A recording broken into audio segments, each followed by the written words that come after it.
Good morning, everyone. I woke up and I'm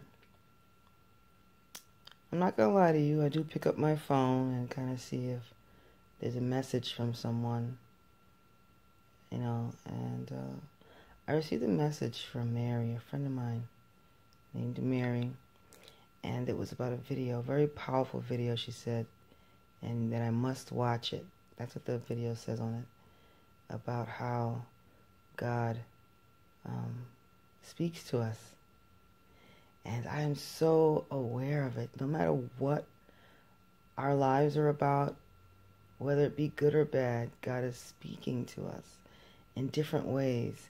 And that was the reason why I did the mastectomy, or the double mastectomy, which sounds really strange. And I was really upset. I didn't want to do it. I was so gung-ho. That's it. I'm not doing surgery. It's natural. But I kept receiving these strange coincidences and signs to do surgery. Down to the last week, the sign that said, I'm watching a show on television, which I haven't watched in about 6 months. And the day that I watched the show, they're talking about, there's a woman in the audience who's sharing her story about having cancer. And then specifically when the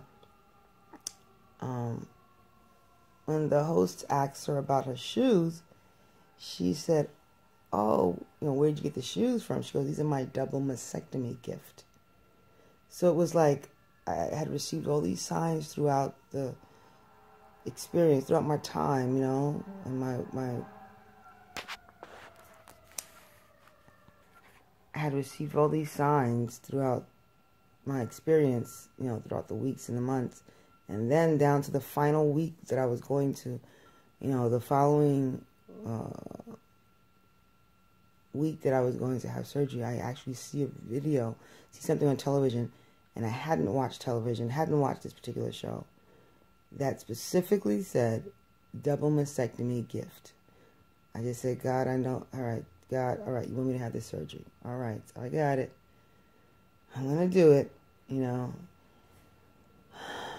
So the video I watched was about us praying, when we pray, or just receiving signs from God about our next step, just Him speaking to us and us being able to hear it, being so in tune that you're able to be discerning between something that's telling you to do the right thing or the wrong thing.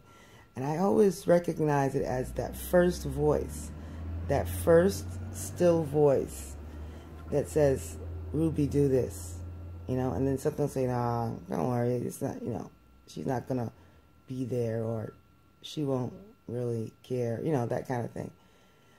So I always try to encourage my children, my students, my friends. It's that first voice.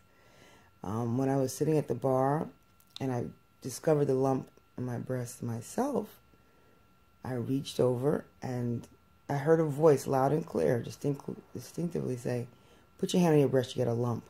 And it was an urgent voice this time. And I did it, and it was like it blew me away because I couldn't believe the lump was so obvious and it was there all this time. And prior to that, having a mammogram that said I was fine and they would see me in 12 months, that I was okay.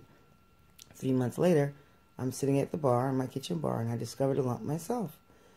So it is that still small voice.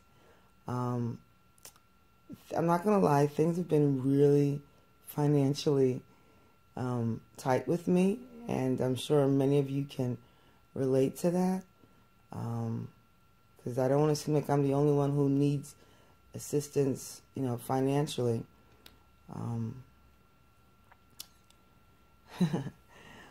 My school, as a sub teacher, and I received a notice the other day stating that I was not able to sub because some school made a complaint about something. I don't know what. I did receive the letter the other day, and I don't know what the complaint is. I don't know. I think I had to leave early. I think that's what it is, because I didn't stay for, I believe this is what, because the letter doesn't specifically say that I did something wrong, like I, injured a child or something like that. It more so states that I didn't follow the rules in terms of like they have an after school and I'm supposed to stay, and I didn't stay. It's not even after school, it's like extended day. So I think someone complained about that, and that was me going through my cancer, so I have a good argument when it's time to have the meeting to dispute what it is that took place. So until that's done, I cannot work.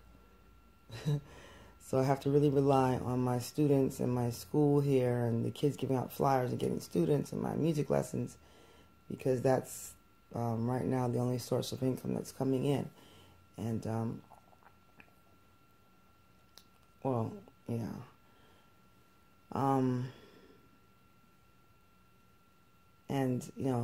I did apply for benefits, so that's food stamps that aware of, food stamps, a benefit card, because I am a single mom with the kids. And but because I own my co-op, I live in a co-op, they give you a certain amount, but nevertheless, God is good. I'm still getting some help, some assistance. So my point is, now speaking of this video I just watched, right? I'm going to share it. I'm going to share it. I don't know how I'm going to get it shared, but it's interesting to watch, because this is how my life has been. God would speak to me, or things would just happen. And right now, things have been really tight with me financially. I'm running out of, like, my supplies and stuff, in terms of, like, not supplies, but, like, things that I had been using to help me with this whole cancer thing. And I'm saying, oh my gosh, like, I'm running out now, all my herbal teas are running out, my organic stuff, sunflower seeds, pumpkin seeds, lentil peas, things that I had been eating and using throughout this time. I'm running low. And, and it kind of frustrates me. Like, I get, and then the fact that I have to deal with chemo coming up, I'm feeling, I've been very,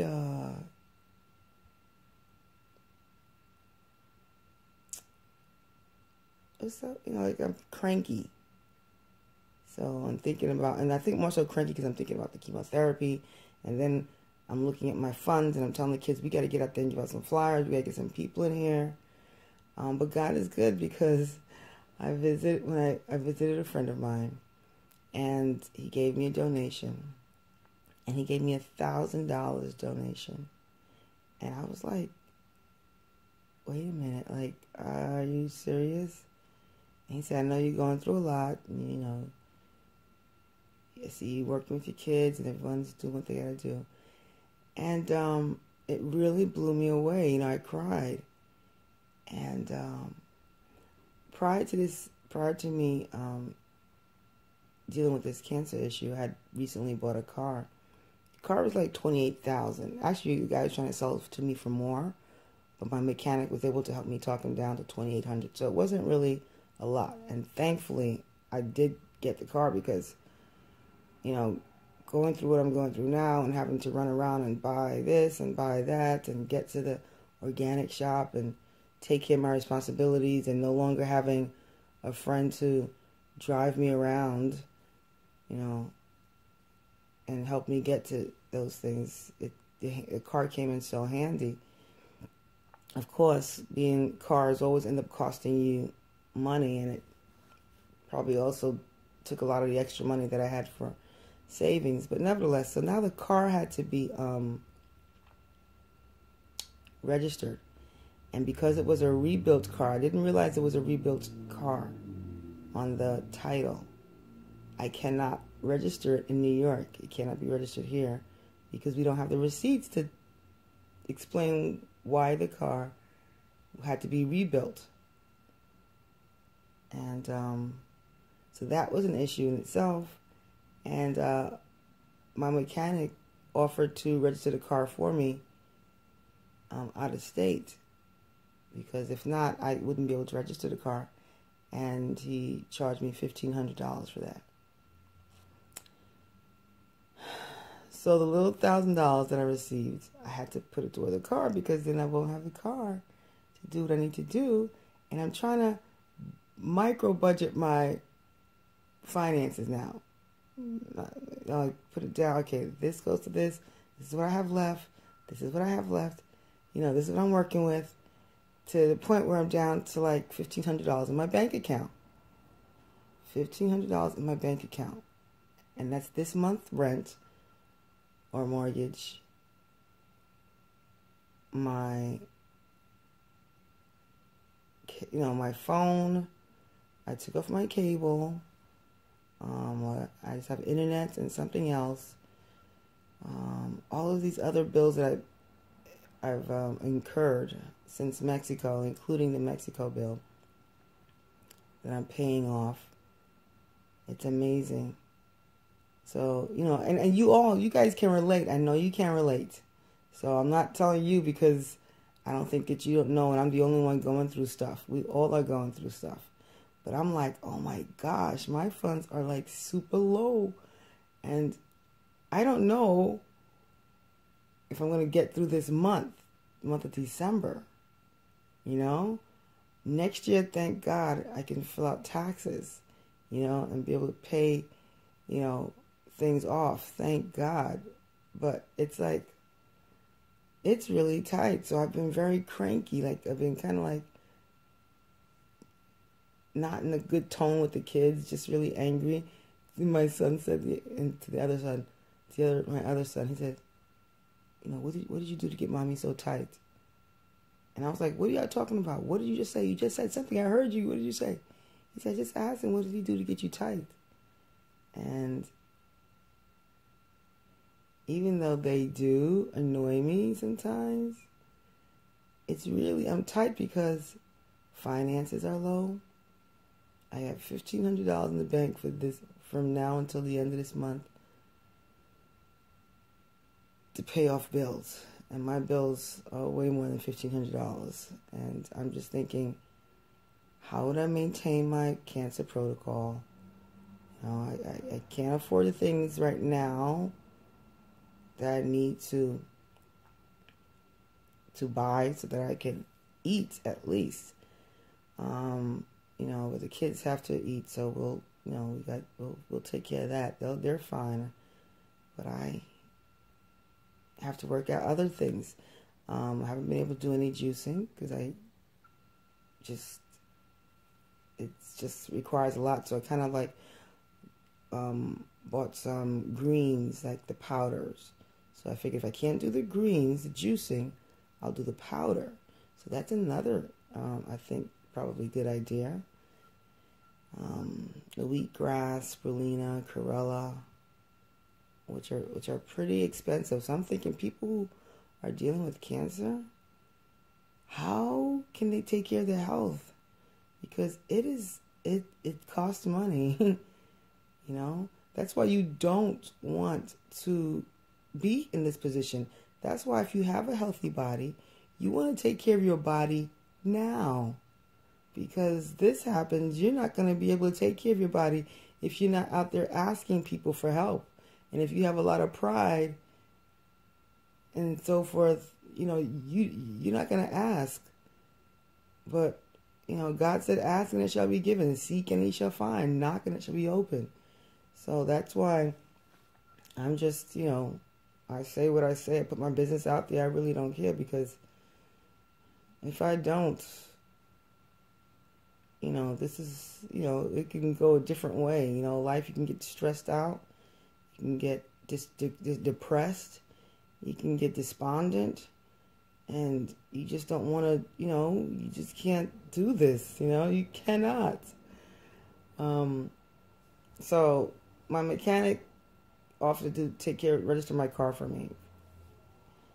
$1,500. So the little $1,000 that my friend gave me, I had to put towards that, plus $500. And still, we haven't taken care of that. But, God is good. I'm just going to keep fingers crossed and that everything's going to work out. I have to start chemo this week. I haven't decided whether I want to do it or not, but I'm still waiting for some answers from God. I gotta receive those little answers, so I need to do a little bit more praying and just kind of be still and wait for him to speak, to receive a sign. Because that's just the whole decisions.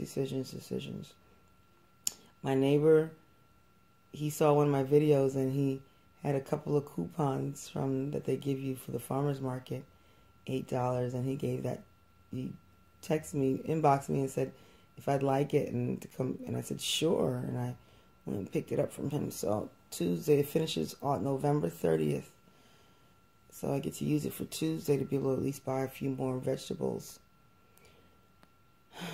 Alright, well, this video is a little bit too long. I just really wanted to just share.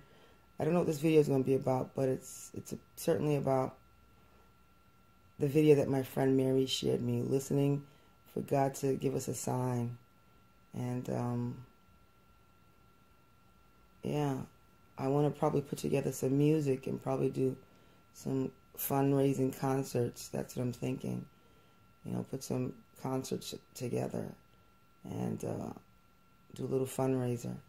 So we'll see what happens. I love you all, and God bless. Keep me in your prayers. And don't forget to share and donate my GoFundMe page, which I'm still promoting, because I need your help. I really do. Whatever little you can give, I'd be grateful. I'd be appreciative. Have a great day. Bye-bye.